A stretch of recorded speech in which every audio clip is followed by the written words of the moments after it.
नमस्कार। कुछ कहानियाँ ऐसे भी जो आपने देखी नहीं होगी, अगर देखी होगी तो बड़े बड़े न्यूज़ चैनल आपको नहीं दिखाते होंगे। कुछ कहानियाँ ऐसी भी जो आपको बहुत ज़्यादा एक तरह से प्रेरणा भी देंगी, एक तरह से दुख भी पहुंचाएंगी। फ़िलहाल आप देख रहे होंगे हमारे पीछे की जो दृष्टि है, एक तरह से स्लम एरिया इसे बोल सकते हैं, स्लम एरिया ही है।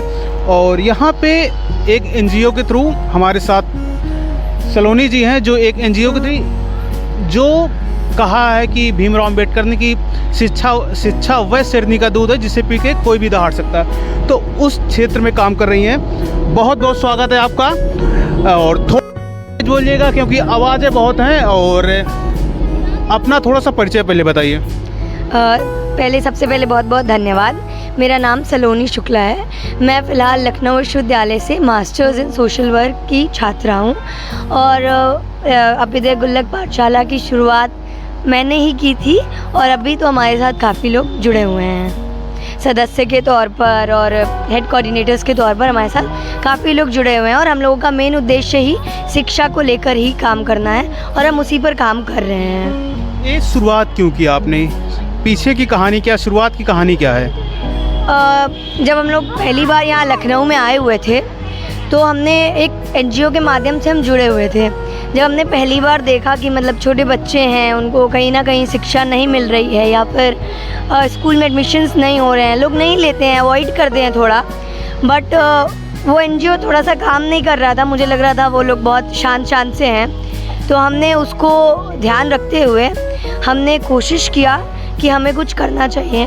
बस उसी को ध्यान में रखते हुए सोच वैसी थी हमारी और हमने वो चीज़ शुरू की। हमने सबसे पहले गोमती नगर ज्ञानेश्वर मिश्रा पार्क है, वहाँ पे 5-6 बच्चों के साथ हमने शुरुआत की थी, जहाँ हम उन्हें पढ़ाते थे, खेलते थे। और फिर हम निशादगंज आए। यहाँ पे हमें तकरीबन 1.5 साल हो चुका है। यही हमारी पहली ऑफिशियल ब्रांच थी जहाँ आप खड़े भी हैं और हमने हर त्यौहार हर चीज़ इनके साथ मनाया है और हम अपने आप को लकी फील करते हैं कि हम हैं इनके साथ। लखनऊ, क्योंकि आप जैसे बताया आप पीजी कर रहे हैं, 2 साल का कोर्स होता है पीजी का। 1.5 साल हो गए हैं, 6 महीने बाद छोड़ के जाना है कि क्या करना, आगे का क्या प्लान है? नहीं, मैंने यूजी भी विश्वविद्यालय से ही की है। ये यूजी से ही हमने शुरुआत की है और फ़िलहाल तो पीजी कंप्लीट होने के बाद भी हमारे साथ काफ़ी लोग जुड़े हुए हैं जो अभी शायद फर्स्ट ईयर में है, जो अभी 12th में है, जिन्होंने अभी स्टार्ट करा है। तो कोशिश तो ऐसी नहीं रहेगी कि हम कहीं जाएं या ये कभी बंद हो, क्योंकि हमें खुद भी बहुत अफेक्शन है इन बच्चों के साथ। अच्छा लगता है हमें खेलना, इनके साथ समय बिताना। संडे तक को हम इनके साथ समय बिताते हैं। तो ऐसा तो कोई इरादा नहीं है, कोशिश करेंगे कि यहीं रहें और अगर हम ना भी रह पाएँ तो हमारे साथ जो लोग जुड़े हैं वो बराबर कोशिश करेंगे कि इनके टच में रहें, ये हमेशा पढ़ते रहें और इन्हें किसी चीज़ की कोई कमी ना हो।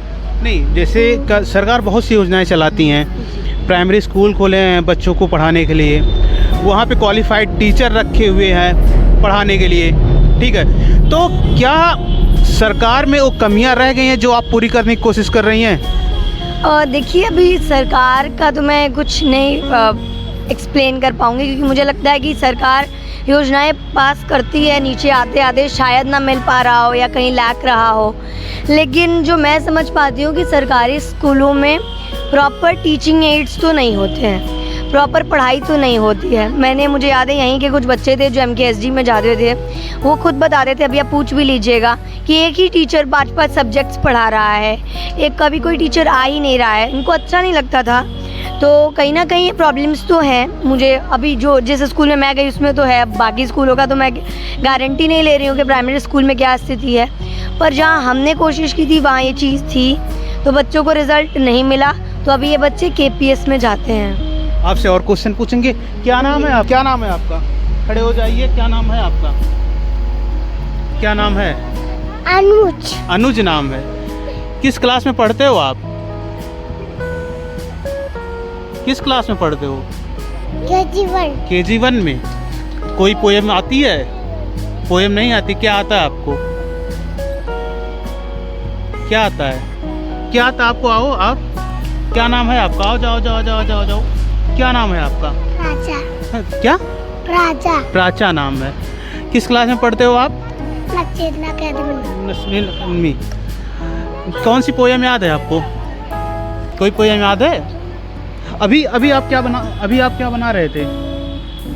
अभी आप हैं? दिया। आप किस क्लास में पढ़ती हैं? पोयम सुनाओ कोई, आप कविता सुनाओ कोई। क्या ABCD आती है? क्या आता है आपको? क्या आता है? ABCD आती है आपको? ABCDEFGHIJKLMNOPQRSTUVWXYZ। Very good. किस क्लास में पढ़ते हो आप? KG2 में। कौन सी पोयम याद है आपको? कविता कोई याद है जो नहीं। हिंदी में, इंग्लिश में? पहाड़ा कहाँ तक याद है? 4 तक।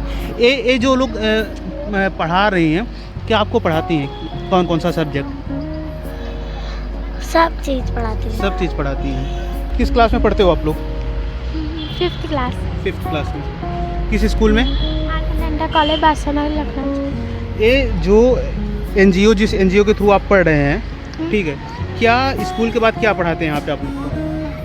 स्कूल के बाद मतलब यहाँ पे आप लोग पेंटिंग सीखते हैं और क्या क्या चीज़ें नई चीज़ सीखते हैं? पेंटिंग करना, अच्छी चीज़ें सीखते हैं। आपका क्या नाम है? क्या बना रहे हो आप? दिया। इस मतलब दिवाली आ रही, दिवाली के बारे में कुछ पता है? जो दिवाली आ रही है, दिवाली को जानते हो ना? मतलब मनाई जाती हैं, दिया जलाए जाते हैं, उसके बारे में कुछ पता है आपको? नहीं पता है। तो दिया क्यों जलाते हैं उस दिन? जलाते हो कि नहीं आप? दिया पटाखा फोड़ते हो ना? क्यों करते हो? खुशियाँ मनाते हैं। क्यों मनाते हैं आप? भगवान श्री रामचंद्र वनवास से अयोध्या वापस आए थे।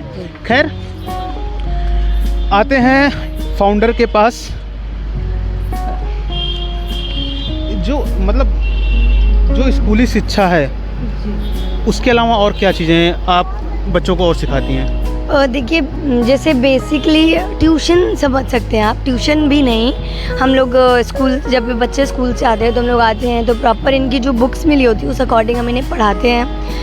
कि मंडे, ट्यूसडे, वेडनेसडे हम मैथ्स पढ़ाते हैं, एक दिन इंग्लिश पढ़ा रहे हैं, एक दिन हिंदी पढ़ाते हैं, फिर एक दिन हम क्राफ्टिंग वगैरह भी करते हैं, फिर नेक्स्ट वीक में हम इनके साथ GK वगैरह भी डिस्कस करते हैं। अब यही है कि क्योंकि बहुत छोटे बच्चे हैं, बहुत बड़े बच्चे हैं, तो प्रॉपर डिवाइड करा हुआ है। छोटे बच्चों को इस ब्रांच पे मैं ही देखती हूँ, बड़े बच्चों को और भी लोग देखते हैं। तो ऐसा ही है कि सभी ब्रांचेस को उन्हीं अकॉर्डिंग बांट दिए जाते हैं वॉलंटियर्स, जिस बेसिस पे बच्चों को पढ़ाया जाता है। पेंटिंग्स हो गया, आर्ट एंड क्राफ्ट हो गया, और हम लोग इवन जैसे किसी का बर्थडे वगैरह सेलिब्रेशन होता है, कोई अगर इन बच्चों को ले जाना चाहता है तो वहाँ भी हम जाते हैं बच्चों के साथ। रेस्टोरेंट वगैरह भी बीच में हमारा कोई कार्यक्रम होता है तो वहाँ भी बच्चों को ले जाते हैं। कोशिश करेंगे कि आने वाले न्यू ईयर पे हम इन्हें और भी जगह घुमाने ले जाएं, क्योंकि वो खुद भी कह रहे थे कि दीदी पार्क चलेंगे। तो हम कोशिश करते हैं कि छोटी मोटी चीज़ हम इनके लिए करते रहें जिसमें इनको मज़ा भी आए। खैर, और हम लोग सारे फेस्टिवल्स भी इन्हीं लोग के साथ सेलिब्रेट करते हैं। होली, दिवाली, ईद, दशहरा, सब कुछ हम करते हैं। एड ऑन मैं एक चीज़ आपको और बताना चाहता हूँ कि जैसे आप लोगों ने देखा कि यहाँ पे अधिकतर लड़कियाँ हैं, बट क्या चीज़ें हैं स्कूलों में और ट्यूशन्स में ये चीज़ें नहीं सिखाई जाती हैं। एक बोल सकते हैं गुड टच बैड टच।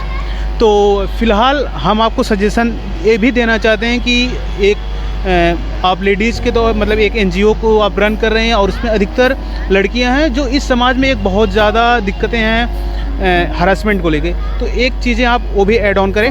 और तो NGO के हमारे साथ एक और वॉलंटियर हैं। NGO से जुड़ने का मुख्य रीज़न क्या है आपका? सबसे पहले मैं अपना नाम बताना चाहता हूँ। मेरा नाम अभिषेक राज है और मैं आपका भी धन्यवाद करना चाहता हूँ जो आप हमारे बीच आए और इस ज़मीनी सच्चाई को सबसे रूबरू कराने का काम किया। इसके लिए मैं आपका धन्यवाद करता हूँ। और मैं करीब 2 साल से मैं इस NGO में जुड़ा हुआ हूँ और सबसे पहले हमारा मुख्य उद्देश्य यही है NGO का कि हम उन बच्चों के बीच में जाएं जो आजकल के बच्चे स्लम्स में जो रहते हैं वो बेसिक सी चीज़ों से अनअवेयर हैं, एकदम अछूत हैं वो।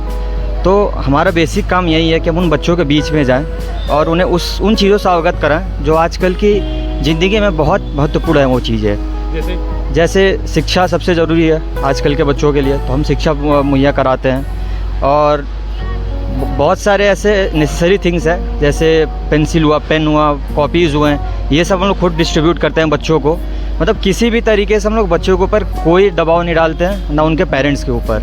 अच्छा, सरकार की बहुत सी योजनाएं हैं, बच्चे फ्री में पढ़े, तो क्या इस ज़रूरत पड़ जाती है कि आपको एनजीओ से जुड़ना पड़ा या खोलना पड़ा बच्चों को पढ़ाना? क्या सरकार की जो व्यवस्थाएं हैं, जो सरकार करोड़ों अरबों रुपए खर्च करती है शिक्षा नीति पे और दावे करती है हम सही शिक्षा दे रहे हैं, 50,000 रुपये सैलरी देती है टीचरों को, क्या टीचर्स नहीं सही से पा रहे हैं या शिक्षा नीति जिस तरह से एग्जीक्यूट होनी चाहिए उस तरह से एग्जीक्यूट नहीं हो रही है? ये सबसे पहली चीज़ कि सरकार आते रहेंगी जाते रहेंगी, ये तो नियम है, कोई यहाँ मतलब स्थिर नहीं है। सरकार आएंगी, सरकार जाएंगी। और बात रही शिक्षा की, तो आज भी हम कई जगहों पे ऐसे देखते हैं, छोटे मोटे जगहों पे जहाँ सरकार सुविधाएं मुहैया करा रही हैं, लेकिन दिक्कत ये है कि वो चीज़ें वो बच्चों के पास पहुँच नहीं पा रही है चीज़ें। जैसे हमें कुछ महीने पहले हमें एक खबर आई थी कि जितने सहायक अध्यापक हैं, सहायक अध्यापक भी अपने से नीचे अपने घर वालों को बुला के और स्कूल्स में वो पढ़ा रहे हैं, और उन्हें अगर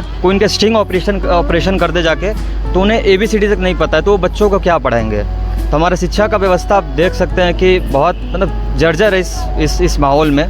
तो इसीलिए हम लोग, हमारे कुछ वॉलंटियर्स हैं जो आजकल के समय अपना लोग बुखार देने को तैयार नहीं है, लेकिन ऐसे हमारे वॉलंटियर्स हैं जो अपना कीमती समय निकाल के इस जगह पे आ रहे हैं और शिक्षा मुहैया हम लोग करा रहे हैं बहुत समय से। और कुछ वॉलंटियर्स हैं, उनसे हम भी बातें करेंगे। आप भी यहाँ पे काम करते हैं? हाँ जी। क्या आपको बेसिकली क्या यहाँ पे आप मतलब किस सेक्टर में काम, मतलब पढ़ाते हैं कि बच्चों के साथ खेलते हैं, क्या चीज़ें करते हैं आप? देखिए, मैं तो यहाँ पढ़ाता ही हूँ। बेसिकली मेरा NGO में काम है, मैं सोशल मीडिया संभालता हूँ। गुल्लक का जो सोशल मीडिया है, चाहे स्टीयरिंग कम्युनिटी में मैं जुड़ा हुआ हूँ गुल्लक के। बाकी बच्चों से रेगुलरली आके मिलता रहता हूँ मैं। ऐसे मैं अभी रेगुलर नहीं हो पाता हूँ मेरी पढ़ाई के कारण, बट मैं रोज़ आके कोशिश करता हूँ बच्चों से जितना समय हो पाए उतना समय देता हूँ बच्चों को। जितना मैं दे पाता हूँ, जितना मैं पढ़ा पाता हूँ, उतना पढ़ाने की कोशिश करता हूँ।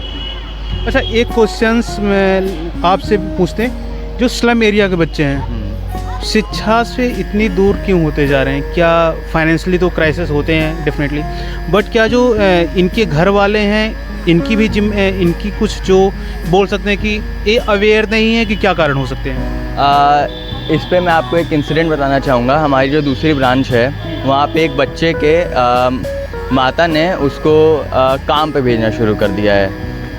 तो मैं जो समझता हूँ, यही समझता हूँ कि पहली बार जो आपने अभी कही एग्जीक्यूशन, जो हमारी सरकार ऐसे बहुत सारे निकालती है, वो एग्जीक्यूट नहीं हो पा रहा है। दूसरी बात, जो स्लम के माँ बाप हैं, स्लम के बच्चों के पेरेंट्स हैं, वो लोग बहुत ज़्यादा जागरूक नहीं है पढ़ाई को लेकर।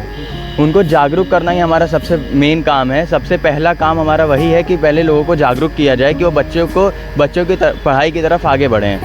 बाकी हम जो कोशिश कर रहे हैं उससे हम यही चाहते हैं कि हम स्कूल्स में एडमिशन भी कराते हैं, इसी कारण से कि हम एडमिशन भी कराते हैं, हम पढ़ाते भी हैं। हम यही चाहते हैं कि बच्चे जितने हैं वो सक्षम हो, अपने पैरों पे खड़े हों फ्यूचर में।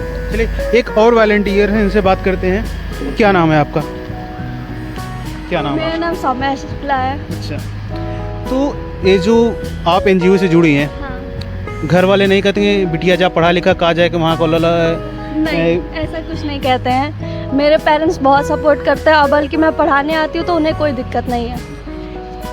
आप जो लड़कियां, यहाँ पे अधिकतर लड़कियां दिख रही हैं, ठीक है, तो जो आजकल हरासमेंट हो रहे हैं, इन्हें किस तरह से अवेयर कराती हैं आप? हमारा सेशन चलता है, गुड टच और बैड टच सेशन चलता है हमेशा। अभी निशादगंज में रिसेंटली सेशन चला है। हर बच्चों को सबके बारे में बताया जाता है इस NGO में। सरकार की क्या कमियां लगती हैं कि एक कमियां आपको लगती हैं कि NGO आपको चलाना पड़े? सरकार की ये कमी लगती है कि मतलब कि वो ज़्यादा ध्यान नहीं दे पाते हैं। मतलब कि उनका बहुत सारा प्रोग्राम निकलता है, इवेंट्स निकलते रहते हैं सरकार के भी, लेकिन वो ज़्यादा ध्यान नहीं दे पाते, खासकर स्लम पे ध्यान ही नहीं दे ध्यान नहीं दे पाते हैं। चलिए, बच्चों